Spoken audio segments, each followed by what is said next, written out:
Nah, saudaraku yang kasih dalam Tuhan, seperti sudah saya janjikan, ini adalah pembahasan terakhir dalam rangkaian Natal kita untuk membahas He came to sanctify us. Dan sekarang kita bahas, kita dikuduskan agar dapat menjadi sahabat bagi semua orang. Pada dasarnya manusia punya sifat yang bernama kekanak-kanakan. Pada dasarnya manusia punya sifat yang saling bersaing. Pada dasarnya manusia kalau nggak dikuduskan Tuhan menjadi orang yang gampang kepala batu, egois dan mau menang sendiri. Karena dia kuduskan kita untuk tujuan ilahi, divine purpose. Supaya kita dapat menjadi sahabat bagi semua orang. Karena Yesus mau jadi sahabat buat kita. Alkitab tidak pernah ajarkan kita hanya sahabat buat orang seiman. Dan orang yang tidak seiman kafir. Orang yang tidak seiman masuk neraka. Tapi yang Tuhan mau ajarkan kita jadi berkat buat semua orang. Taruh tangan kanan sudah di dada sama-sama bilang sama saya harus jadi sahabat buat semua orang. Sebelum kita menginjil, pastikan kita sahabat dulu buat semua orang. Karena seringkali bukan berita Injil yang ditolak. Tapi sang pemberitanya yang ditolak. Karena kita sok suci, kita nyebelin orang, kita suka menghakimi orang. Tapi ketika kita jadi sahabat buat semua orang, tanpa kita sadari, kita dapat lebih bagus menjangkau banyak jiwa bagi kerajaannya. Yang setuju sama saya katakan sahabat bagi semua orang. Kalau sudah tanya sama saya, Gilbert sebagai gembala, what is your prayer? Sebagai gembala doa saya buat setiap jemaat yang oleh Tuhan percayakan saya gembalakan, baik yang ada di gereja maupun di rumah masing-masing. Doa saya sehingga jemaat Gereja Bethel Indonesia Global Fellowship Center nggak jadi orang yang tengil. Nggak jadi orang yang menyebalkan, nggak jadi orang yang suka menghakimi, nggak jadi orang yang batu sandungan, nggak jadi orang yang suka merugikan dan memanfaatkan orang. Tapi doa saya setiap jemaat Gereja Bethel Indonesia Global Fellowship Center, dia menjadi sahabat bagi semua orang. Kalau saya jadi saudara, saya udah bilang amin. Tapi masa saya yang khotbah saya bilang amin. Doa saya, jemaat Gereja Bethel Indonesia Global Fellowship Center, baik yang di gereja maupun yang di rumah masing-masing, semua dapat menjadi sahabat bagi semua orang. Amin. Berikan tepuk tangan yang meriah buat Tuhan. Yes. Taruh tangan kanan saudara bilang sahabat bagi semua orang. Kita lihat Kolose 3, 12-15. Karena itu sebagai orang-orang pilihan Allah yang dikuduskan. Waktu Tuhan pilih kita, masih banyak kita yang egois. Masih banyak kita yang kekanak-kanakan. Masih banyak kita yang suka iri. Masih banyak kita yang suka bersaing, suka mementingkan diri sendiri, suka arogan. Tapi kemudian langkah selanjutnya setelah dia pilih kita, dia kuduskan kita. Karena itu sebagai orang pilihan Allah yang dikuduskan. Dan kemudian apa? Dikasihinya. Dijaga. Dituntun. Diproses. Dipersiapkan Tuhan. Karena itu perintah firman Tuhan bilang apa? Kenakan belas kasihan.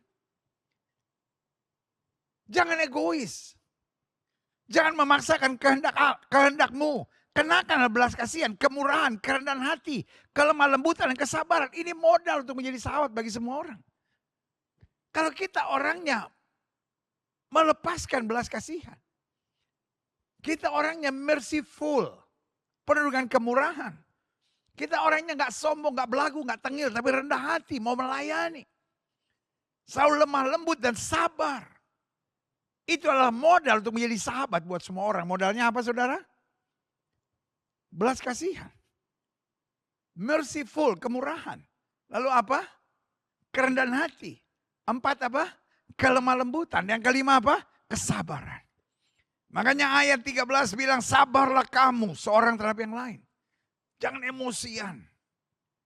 Jangan maksakan kehendak. Dan ampunilah seorang yang lain apabila seorang menaruh dendam terhadap yang lain. Kalau orang salah jangan dendam. Ampuni. Sama seperti Tuhan telah mengampuni kamu. Kamu perbuatlah juga demikian. Sama-sama bilang saya diampuni oleh Yesus. Kenapa kita bisa mengampuni? Karena kita harus tahu dulu bahwa saya diampuni oleh Tuhan. Yang setuju sama saya bilang saya sudah diampuni oleh Yesus. Karena itu saya harus mengampuni. Karena ajaran firman bilang, apa yang kamu ingin orang lain perbuat kepadamu, perbuatlah itu juga kepada orang lain. Karena kita ingin diampuni, kita juga harus mengampuni. Klik. Ayat 14, dan di atas semuanya itu, jangan hitung-hitungan, kenakanlah kasih. Sebagai pengikat yang apa? Mempersatukan dan menyempurnakan. Kenapa saya bisa mengasihi? Karena saya terlebih dahulu menerima kasih dari Tuhan.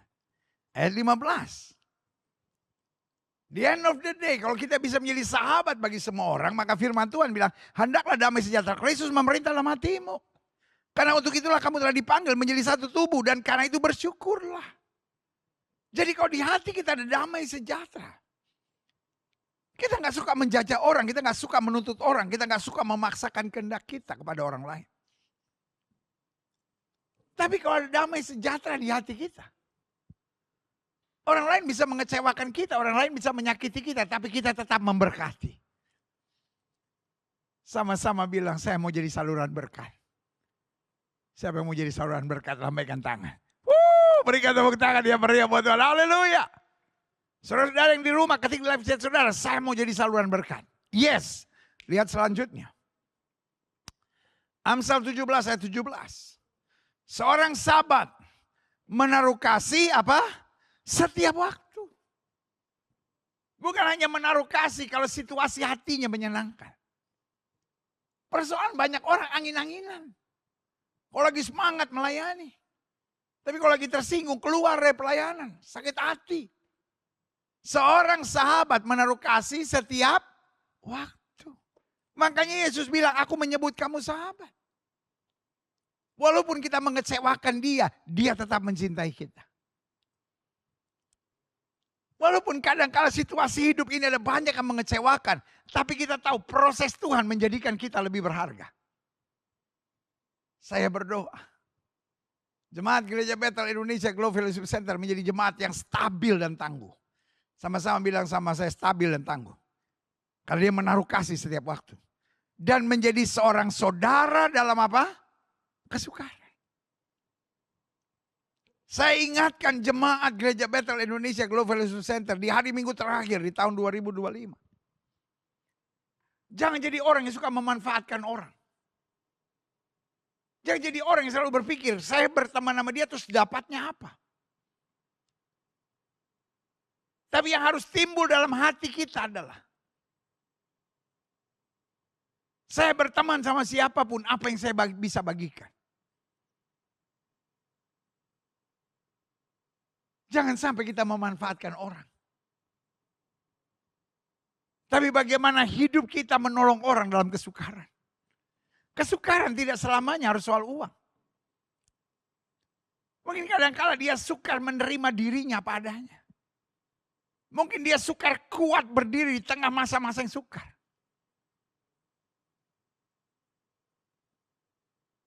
Saya berdoa supaya saudara menjadi sahabat buat semua orang. Apalagi yang sedang terluka. Dunia sekarang kalau orang lagi ada masalah, dikutukin tuh kan. Makanya, buat saya hanya orang-orang yang hatinya keji yang dapat bertindak seperti itu. Ketika orang lagi susah, tolong. Kalau kita nggak bisa tolong, doakan. Kalau kita nggak bisa doakan, diam. Jangan udah nggak tolong, nggak doakan, maki, hina, mengutuki. Sorry untuk bilang ini, bertobatlah. Kita dipanggil bukan untuk menjadi hakim, kita dipanggil untuk menjadi sahabat semua orang. That's why God sanctifies us. Itu sebabnya Tuhan sucikan kita. Supaya kita dapat menjadi sahabat buat semua orang. Klik. 1 Korintus 13 ayat 11 sampai 13. Ketika aku kanak-kanak, aku memang berkata-kata seperti kanak-kanak. Aku merasa seperti kanak-kanak, aku berpikir seperti kanak-kanak. Apa berpikir seperti kanak-kanak? Cari untung sendiri.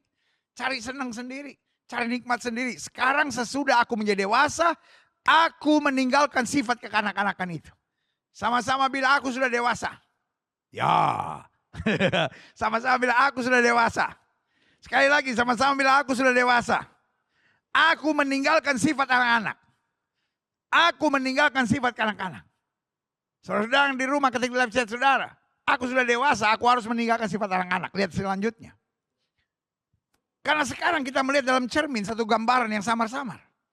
Tapi nanti, haleluya, kita akan melihat muka dengan muka. Sekarang aku hanya mengenal dengan tidak sempurna. Tapi nanti aku akan mengenal dengan sempurna seperti aku sudah dikenal. Ayat 13.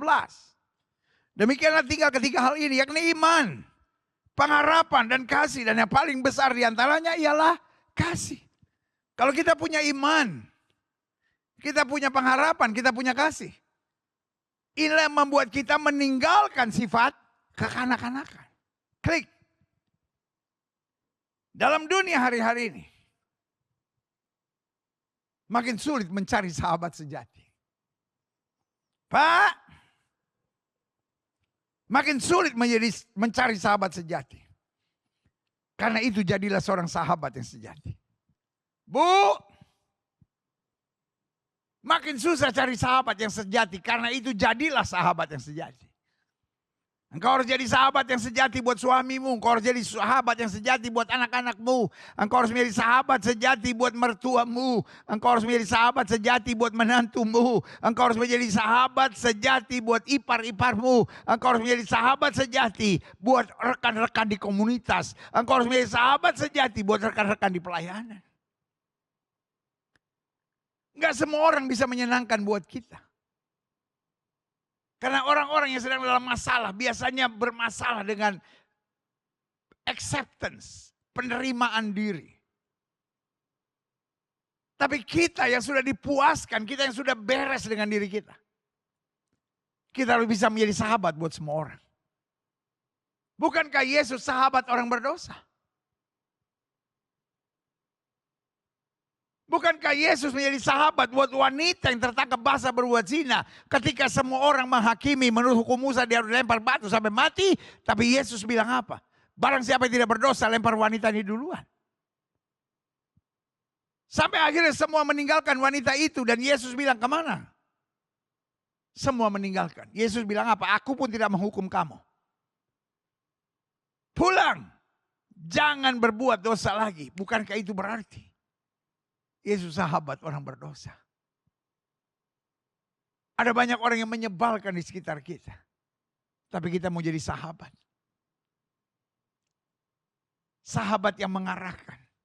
Sahabat yang menenteramkan. Sahabat yang membalut luka. Dan sahabat yang mengarahkan pada rencana Allah yang luar biasa. Berikan tepuk tangan dia beri buat Tuhan. Haleluya. Natal adalah kesiapan Allah turun menjadi manusia. Agar dapat beserta kita. Dapat menyucikan kita. Dapat menanamkan nilai-nilai kerajaan Allah dalam hidup kita. Agar kita menjadi sahabat buat semua orang. Kalau kita dapat menjadi sahabat buat orang-orang yang baik buat kita, saya mau bilang. Semua orang juga bisa. Tapi justru seni luar biasa tentang apa artinya Natal, apa artinya penyertaan Allah, apa artinya pengudusan dalam Kristus, bahwa kita dapat menjadi sahabat buat semua orang. Klik. Kemudian saya pelajari. Apa artinya sahabat bagi semua orang? Sahabat yang tidak menghakimi, namun saling mengisi. Pada dasarnya tidak ada satu orang pun ingin berbuat kejahatan. Tidak ada satu orang pun yang ingin berbuat kesalahan. Tapi orang buat kesalahan dan kejahatan karena ketidakmampuannya. Mereka tidak perlu dihakimi. Mereka perlu didampingi, perlu ditolong, perlu diarahkan, dan perlu melihat teladan yang baik. Yang siap katakan saya siap. Kalau cuma bisa menghakimi, jangankan manusia, anjing aja bisa menggonggong. Kalau dia lihat sesuatu suspicious, dia lihat sesuatu nggak jelas, dia gonggong. Masa kita mau jadi orang Kristen seperti itu? Saya berdoa kita bukan menjadi orang yang suka menghakimi. Renungan hari Minggu akhir tahun sebelum kita masuk pada hari terakhir. Di tahun 2025 dan memasuki tahun 2026.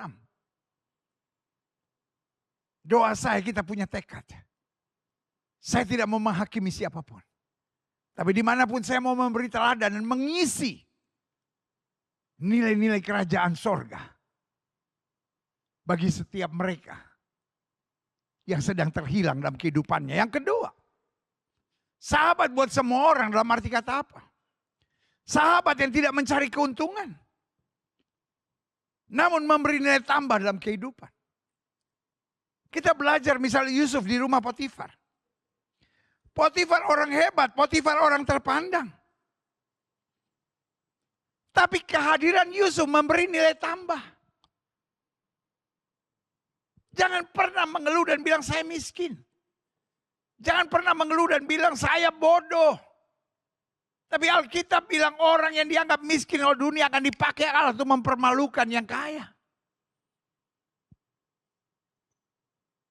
Orang yang bodoh bagi dunia akan dipilih Allah untuk mempermalukan yang hebat, yang pintar, yang luar biasa. Jadi doamu selalu, Tuhan pakai aku dimanapun aku berada, aku memberi nilai tambah.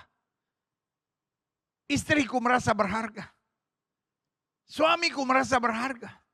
Anak-anakku merasa berharga. Kehadiranku selalu jadi berkat. Berikan tepuk tangan dia beri buat Tuhan. Siapa yang rindu kehadirannya jadi berkat? Sama-sama bilang, Tuhan tolong saya. Ya sama-sama naikkan doa ini, bilang Tuhan tolong saya. Saya rindu jadi berkat. Doa kita bukan lagi Tuhan berkati saya. Tapi doa kita berganti haluan dan kita berkata Tuhan berkati saya supaya saya bisa jadi berkat. Amin. Saya berdoa dimanapun kita berada, kita memberi nilai tambah. Buat bos kita di kantor, buat pekerjaan kita, buat pelayanan. Karena kita nggak mau jadi batu sandungan dan mempermalukan Tuhan, tapi kita justru mau mempermuliakan Kristus. Haleluya. Yang ketiga, selanjutnya. Kesiapan Allah itu menjadi manusia agar beserta kita sehingga dapat menjadi sahabat buat semua orang. Sahabat yang tidak menuntut. Terlalu banyak orang hanya menuntut dan menjajah. Harusnya begini dong, harusnya begini dong, harusnya begini. Makin kita banyak menuntut, kita makin banyak kecewa. Kalau sepanjang 2025 kita banyak kecewa, maka saya berani pastikan kita terlalu banyak menuntut. Tapi mulai hari Minggu terakhir di 2025 ini. Saya berdoa kita sadar bahwa kita adalah hamba. Hamba tidak punya hak sedikit pun menuntut. Hamba selalu bersemangat untuk membantu, untuk melayani dan berbuat sesuatu. Sama-sama bilang sama saya harus membantu. Saya harus melayani. Saya harus berbuat sesuatu. Berikan tepuk tangan yang meriah buat Tuhan. Lanjut. Selanjutnya, Allah turun menjadi manusia, menguduskan kita. Agar dapat beserta kita, sehingga kita dapat menjadi sahabat bagi semua orang. Sahabat yang tidak menghakimi, namun selalu saling mengisi.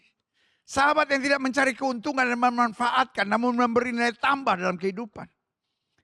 Sahabat yang tidak menuntut dan menjajah, namun saling membantu. Dan yang keempat, sahabat yang tidak nekat, tapi selalu berpikir panjang. Ada banyak sahabat yang nekat, kalau gue jadi lu, gue sikat. Kalau gue jadi lu udah direndahkan gitu, ngapain pelayanan? Lu pelayanan cuma dimanfaatkan orang, lu rugi lu. Di akhir zaman ada banyak orang karunianya, karunia provokator. Hari ini dalam nama Yesus, karunia provokator harus dihancurkan. Tapi justru kita orang-orang percaya yang berpikir panjang. Yang memberi semangat, yang memberi dorongan, yang memberi kekuatan. Kalau Yesus nekat. Orang banyak bilang menurut hukum Musa dia harus dilempar batu sampai mati. Maka Yesus bilang hajar. Tapi Yesus justru berpikir panjang. Kalau dia mengiyakan maka wanita ini akan mati. Dan mati dalam dosanya berarti binasa. Dan Alkitab bilang bukan kematian orang fasik yang dikehendaki, tapi pertobatannya. Dan orang tidak bisa bertobat karena dimaki, direndahkan, dipojokkan, dijatuhkan. Tapi orang dapat diselamatkan dengan kasih yang tulus. Yesus berpikir panjang dan berkata, kalau ada orang yang tidak berdosa, lempar wanita di duluan. Dan saya berdoa, jangan jadi orang yang berpikiran pendek. Orang yang berpikiran pendek akan menjadi penjilat. Orang yang berpikiran pendek akan jadi tukang cari muka. Orang-orang yang berpikiran pendek akan nekat dan bertindak seenaknya. Tapi orang-orang yang berpikir panjang akan melangkah dengan hikmat. Berikan tepuk tangan, dia beri buat Tuhan. Haleluya. Selanjutnya, apa hal-hal yang menghambat kita menjadi sahabat? Yang pertama kata Alkitab, sifat kekanak-kanakan.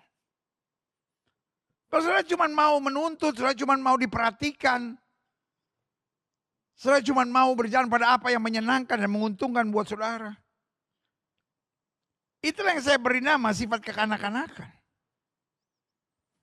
Paulus bilang ketika aku kanak-kanak, aku berpikir seperti kanak-kanak. Tapi aku setelah dewasa meninggalkan sifat kekanak-kanakan itu. Saya berdoa jemaat Gereja Bethel Indonesia Global Fellowship Center, baik yang di gereja maupun di rumah. Sebelum tahun 2025 ini berakhir, kita tinggalkan sifat kekanak-kanakan. Yang setuju sama saya bilang, saya harus meninggalkan sifat kekanak-kanakan. Yes, saya harus meninggalkan sifat kekanak-kanakan. Kalau apa-apa ngambek, apa-apa tersinggung, apa-apa kecewa, apa-apa simpan kepahitan. Itulah ciri kekanak-kanakan. Tapi orang-orang yang dewasa menyadari tantangan, masalah, persoalan, badai kehidupan hanyalah sebuah proses yang menjadikan hidup kita lebih berharga. Berikan tepuk tangan yang meriah buat Tuhan. Saya harus tinggalkan sifat kekanak-kanakan. Yang kedua, yang menghambat kita menjadi sahabat,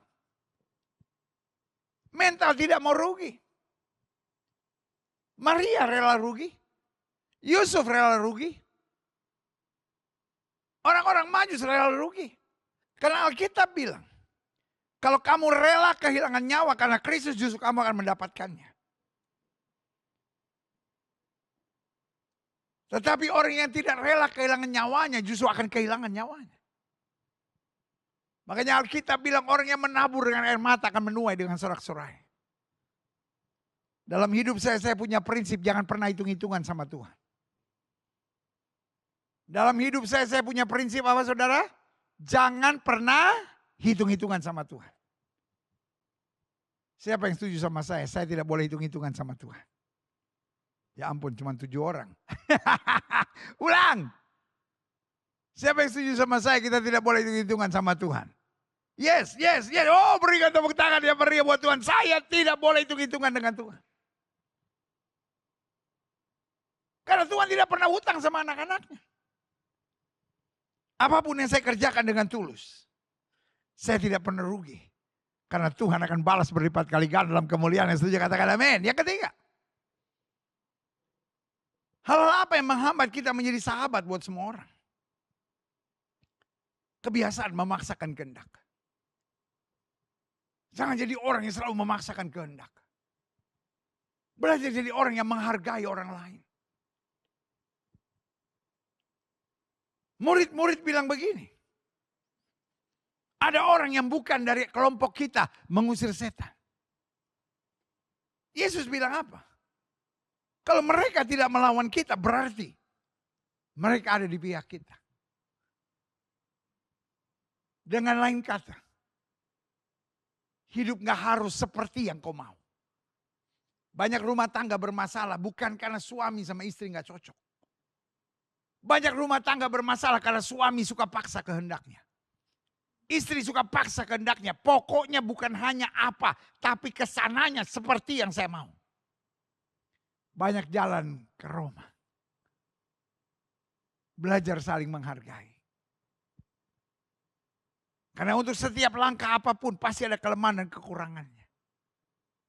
Tugas kita saling mendoakan. Gak usah paksa semua orang bisa seperti yang kita harapkan. Tapi mari kita berdoa. Agar kita bisa saling menguatkan, saling membangun, saling mengarahkan dalam kehendak Tuhan. Katakan amin. Dan yang keempat, yang terakhir, saya undang pemain musik maju ke depan. Apa hal-hal yang menghambat kita menjadi sahabat? Sehingga olehnya Kristus datang untuk menyucikan kita, menguduskan kita. Yang pertama, supaya kita meninggalkan sifat kanak-kanak. Yang kedua, supaya kita lepaskan mental tidak mau rugi. Kristus ajarkan kita harus berani berkorban seperti Kristus. Yang ketiga, apa yang harus dikuduskan? Kebiasaan memaksakan kehendak. Sehingga justru kebiasaan kita saling menghargai. Dan yang keempat, jiwa manipulatif. Tidak berani berjuang. Penuh dengan intrik-intrik yang berbahaya. Saya percaya orang yang dikuduskan akan tulus. Hal yang paling menyebalkan dalam hidup ini.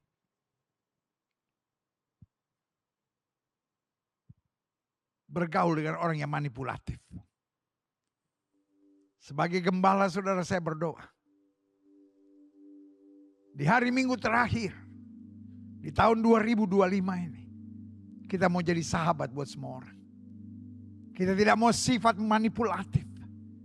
Yang hanya mikirkan kepentingan dan keuntungan kita sendiri. Tapi kita mau punya jiwa yang tulus. Aku ada. Supaya kasih-Mu di muka bumi makin nyata. Berikan tepuk tangan yang meriah buat Tuhan.